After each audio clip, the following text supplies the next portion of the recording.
بسم اللہ الرحمن الرحیم۔ السلام علیکم ناظرین، میں ہوں جی ایم جمالی اور آپ دیکھ رہے ہیں ڈیجیٹل کے سب سے بڑے چینل نیوز پاکستان کا پروگرام اے ٹو زی۔ ناظرین، اہم خبر ہے کہ اسلام آباد کی انسداد دہشت گردی عدالت نے 9 مئی کو ریاستی اداروں کے خلاف ڈیجیٹل دہشت گردی کرنے کے کیس کا فیصلہ سنا دیا۔ عدالت نے عادل راجہ، حیدر مہدی، وجاہت سعید، صابر شاکر اور محیط پیرزادہ کو دو بار عمر قید کی سزا سنائی ہے۔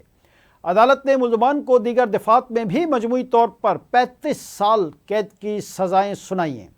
انسداد دہشت گردی نے ملزمان کو مجموعی طور پر 15 لاکھ روپے جرمانے کی سزا بھی سنائی۔ عدالت نے ٹرائل مکمل ہونے پر فیصلہ محفوظ کیا تھا۔ جج طاہر عباس سپرا نے محفوظ فیصلہ سنایا۔ پروسیکیوشن کی جانب سے مجموعی طور پر 24 گواہان کو عدالت میں پیش کیا گیا تھا۔ تھانہ اپارہ کے مقدمے میں صابر شاکر، محیط پیرزادہ اور سید اکبر حسین کو عمر قید کی سزا سنائی گئی، جبکہ تھانہ رمنا کے مقدمے میں شاہین صبائی، حیدر مہدی اور وجاہت سعید کو سزا سنائی گئی ہے۔ عدالت نے پروسیکیوشن کی استدعا پر ملزمان کی غیر موجودگی میں ہی ٹرائل مکمل کیا۔ پروسیکیوشن کی جانب سے راجہ نوید حسین کیانی عدالت میں پیش ہوئے۔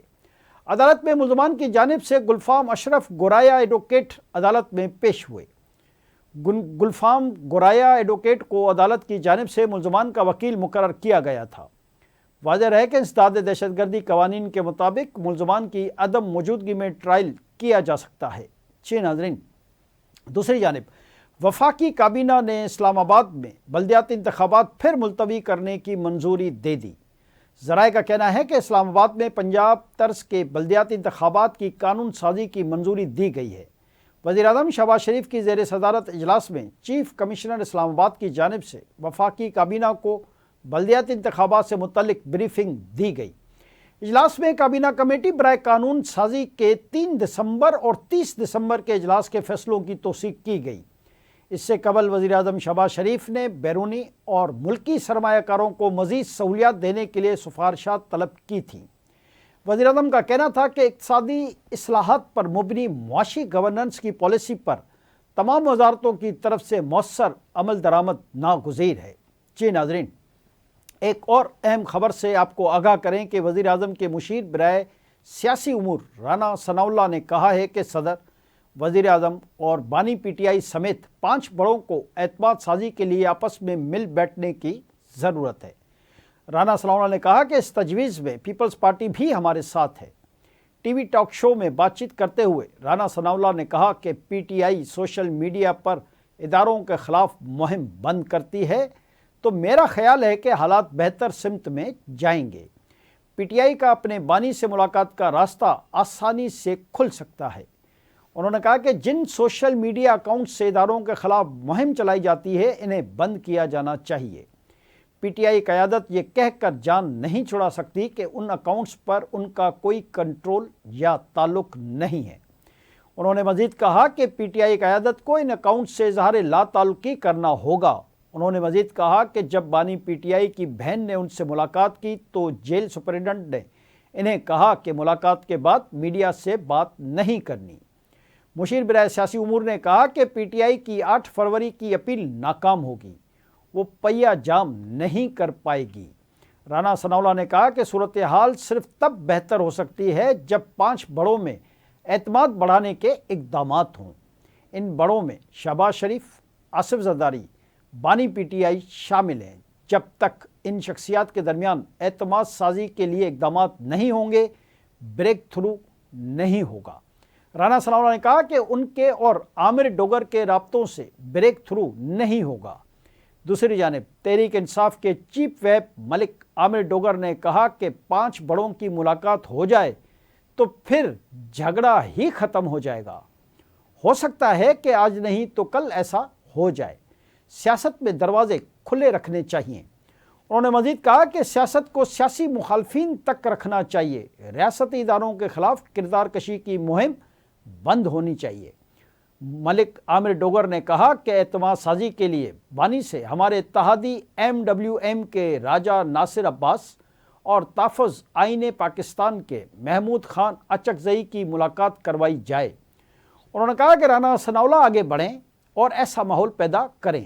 بانی پی ٹی آئی سے ملاقات کی اجازت دی جائے اور ان سے زمینی حقائق پر بات اور مشاورت کرنے دیں۔ عامر ڈوگر نے کہا کہ حکومت بانی پی ٹی آئی سے ملاقات کی اجازت دے، اس پیشکش پر اللہ کرے کوئی راستہ نکل آئے۔ جی ناظرین، ادھر ایک اور اہم خبر سے ہے کہ پاکستان نے بنگلہ دیش کی قومی ایئر لائن کو براہ راست پروازوں کی اجازت دے دی ہے۔ ذرائع کے مطابق پاکستان سول ایویشن اتھارٹی نے بنگلہ دیشی قومی ایئر لائن کو ڈھاکہ سے کراچی براہ راست پروازوں کی اجازت دی ہے۔ یہ اجازت وفاقی حکومت کی منظوری کے بعد دی گئی ہے۔ ابتدائی طور پر بنگلہ دیشی قومی ایئر لائن کو 30 مارچ 2026 تک پروازوں کی اجازت دی گئی ہے۔ بنگلہ دیشی قومی ایئر لائن کو پاکستان ایئر اسپیس کے اندر طے شدہ روٹس پر پرواز کرنا ہوگی۔ پاکستان اور بنگلہ دیش کے درمیان پروازیں رواں ماہ شروع ہونے کا امکان ہے۔ دوسری جانب متنازع صومالی لینڈ کے صدر سے امریکہ کی افریقہ کمانڈ کے جنرل ڈاگون ایڈرسن اور امریکہ کے ڈپٹی سفیر جسٹن ڈیوس نے ملاقات کی ہے۔ خبر رساں اداروں کے مطابق ملاقات میں کرن افریقہ اور بحر احمر کی سیکورٹی سے متعلق اعلیٰ سطحی بات چیت کی گئی ہے۔ مذاکرات میں دورہ واشنگٹن سے قبل سیکورٹی شراکت داری کے معاہدوں کو حتمی شکل دینے پر توجہ مرکوز رہی۔ امریکی وفد نے متنازع صومالی لینڈ نیشنل آرمی کے سربراہ اور حکام کے ہمراہ بربیرا کی بندرگاہ اور فضائی اڈے کا دورہ بھی کیا۔ ماہرین کے مطابق اس پیش رفت کو آئندہ ہفتوں میں امریکہ کی جانب سے متنازع صومالی لینڈ کو تسلیم کیے جانے کی سمت اشارہ سمجھا جا رہا ہے۔